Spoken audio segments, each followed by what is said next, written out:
Bismillahirrahmanirrahim. Assalamualaikum warahmatullahi wabarakatuh. Bertemu lagi kita pada siri yang berikutnya, potongan ayat-ayat Al-Quran yang kita nak ambil pengajaran daripadanya. InsyaAllah pada kali ini, sambungannya iaitu daripada potongan ayat surah Yasin, ayat yang ke-38. Allah Subhanahu wa taala menyatakan, "Wasyamsu tajri li mustaqarrin laha, dzalika taqdirul azizil alim." Dan matahari berjalan di tempat peredarannya. Demikianlah ketetapan yang Maha Perkasa lagi Maha Mengetahui. Hadirin sidang penonton sekalian, kita hidup kat muka dunia ni tuan-tuan. Di muka bumi Allah Ta'ala ini, yang mengaturnya adalah Allah Ta'ala. Yang menyusunnya adalah Allah Subhanahu Wa Ta'ala. Kita tidak memiliki apa-apa daya, tidak memiliki apa-apa upaya. La haula wa la quwwata illa billah. Yang menyusun segala-galanya Allah Ta'ala. Sehingga suara saya yang saya bercakap dengannya, mulut saya, lidah saya, tangan saya yang bergerak ini, semuanya adalah daripada kuasa Allah Subhanahu Wa Taala, yang hakikatnya kita tidak memiliki apa-apa. Daripada hujung rambut kita sampailah hujung kaki, tidak ada yang kita miliki, semuanya milik Allah Subhanahu Wa Taala. Sebab itu ketika mana Allah Taala menyatakan ayat yang saya bacakan tadi, 38 surah Yasin, itu salah satu daripada kekuasaan Allah. Wasyamsu tajri limustaqarril laha. Kata Allah, matahari yang berjalan. Matahari yang berjalan, itu istilahnya, tapi hakikat sainsnya tuan-tuan lebih mengetahui bagaimana peredaran planet-planet yang ada ini. Semuanya adalah kekuasaan Allah Subhanahu Wa Taala. Kita kalau tengok, ya Allah tuan-tuan, betapa hinanya kita, betapa kerdilnya kita ini. Semuanya kita mengharapkan bantuan Allah Subhanahu Wa Taala. Hatta kalau kita makan, makanan yang masuk di mulut kita ini tuan-tuan, masuk dalam mulut kita ini, yang nak hancurkan itu ialah, bahasa mudahnya, gigi kita lah.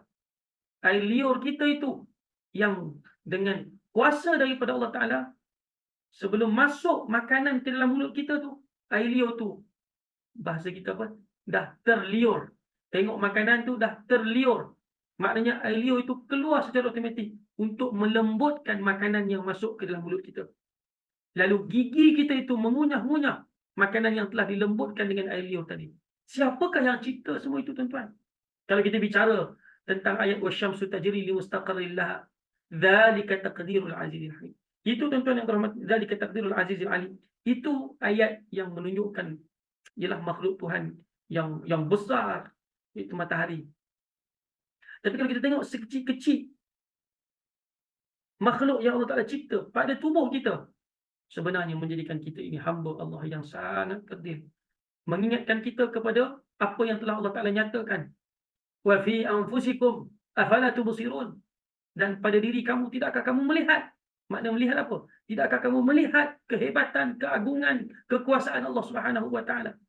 Masuk je makanan dalam mulut kita, apabila telah hancur di mulut kita, masuk ke dalam perut kita, bayangkan, ada sistem yang telah membahagikan makanan yang masuk itu nak jadi apa?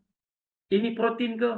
Ini apa ke? Semua ditentukan. Dan akhirnya, setelah selesai diagih-agihkan itu, maka yang baki-bakinya itu, hampas itu, akan kembali keluar. Semuanya itu ada proses dan ada sistemnya. Kalau buah pinggang kita rosak, na'udzubillah tuan-tuan, bagaimana ia nak proses dengan sempurna?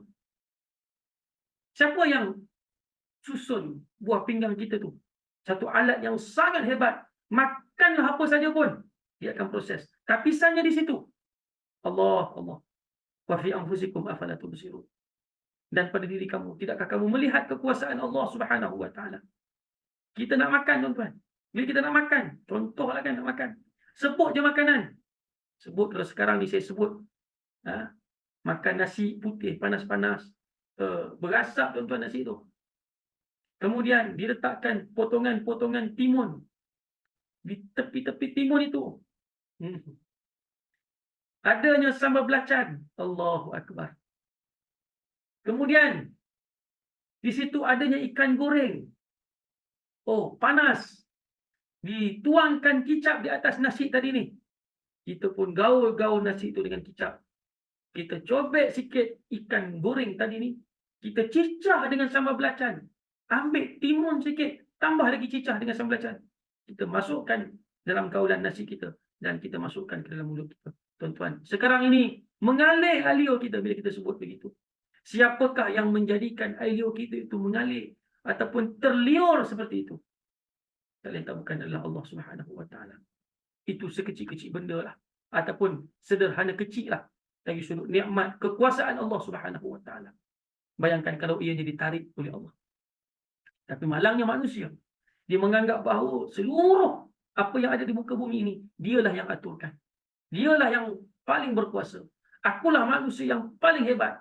Akulah manusia yang paling berkuasa. Disebabkan perasaan takabur itulah manusia melawan titah perintah Allah. Dia tidak akur kepada apa yang telah Allah Ta'ala suruh untuk dia laksanakan. Dan dia tidak meninggalkan apa yang Allah Subhanahu Wa Ta'ala minta untuk dia tinggalkan. Maka berlakulah pertembungan. Berlakulah pertembungan antara kehendak Allah yang maha berkuasa, lagi maha bijaksana, dengan kehendak manusia yang jahil, yang bodoh, kata Allah Ta'ala. Seperti mana yang disebutkan oleh Allah Subhanahu Wa Ta'ala. Manusia ni manusia yang jahil. Makhluk yang jahil. Jahulah. Tanggungjawab yang nak dipikul oleh manusia ini, yang sebenarnya Allah Ta'ala tanya. Bukan inna aradna al-amanata 'ala as-samawati wal ardi wal jibal fa abayna an yahmilnaha wa ashfaqna minha wa hamalaha al-insan innahu kana zaluman jahula. Kami persembahkan tanggungjawab ini kepada langit, kepada bumi, kepada gunung ganang. Tapi mereka tak mahu. Mereka tak suka. Mereka tidak mahu. Fa'abaina iyahmilnaha. Mereka tak nak. Tapi, siapa yang nak? Wahamalahal insan. Manusia yang nak. Tapi kata Allah, manusia yang nak sangat tanggungjawab tu, yang tergila-gila dengan jawatan itu, yang tergila-gila dengan tanggungjawab itu, innahu kana zaluman jahula. Sesungguhnya, dialah yang paling zalim dan dialah yang paling bodoh sekali. Itu dengan kebodohan kita, Allah Ta'ala turunkan Al-Quran. Bawa baginda Muhammad SAW, utus baginda Muhammad SAW, supaya kebodohan manusia itu terpandu dan menjadi manusia yang cerdik dengan panduan Al-Quran. Dengan pimpinan baginda Nabi SAW. Tapi malangnya manusia, dia tidak mahu mengikut apa yang telah digariskan oleh Allah Subhanahu Wa Ta'ala, oleh baginda Nabi SAW. Dia tidak beriman kepada Allah. Dia tidak percaya kepada Allah. Maka kita, saya, tuan-tuan, sidang penonton sekalian, kalau kita percaya kepada Allah, jangan lawan cakap Allah. Jangan lawan cakap Rasulullah SAW. Kerana tidak wajar bagi seorang yang beriman kepada Allah, baik lelaki maupun perempuan, untuk mengatakan tidak kepada ketentuan Allah Subhanahu Wa Ta'ala. وَمَا كَانَ لِمُؤْمِنٍ وَلَا مُؤْمِنَةٍ إِذَا قَضَى اللَّهُ وَرَسُولُهُ أَمْرًا أَنْ يَكُونَ لَهُمُ الْخِيَرَةُ مِنْ أَمْرِهِمْ وَمَنْ يَعْصِ اللَّهَ وَرَسُولَهُ فَقَدْ ضَلَّ ضَلَالًا مُبِينًا. Tidak wajar bagi seorang lelaki yang beriman maupun perempuan yang beriman, bila mana Allah Ta'ala telah menentukan sesuatu perkara, sesuatu urusan, untuk dia lawan, untuk dia katakan tidak. Allah Ta'ala kata A, dia kata aku nak B. Allah Ta'ala kata B, dia kata aku nak A. Tak wajar. Tidak boleh. Tidak sewajibnya, minta maaf, tidak sewajarnya, tidak seharusnya untuk mereka melawan titah perintah Allah Subhanahu Wa Ta'ala. Barang siapa yang tidak mentaati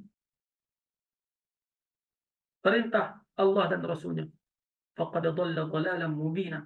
Mereka itu ataupun orang itu adalah orang yang sesat dengan kesesatan yang nyata.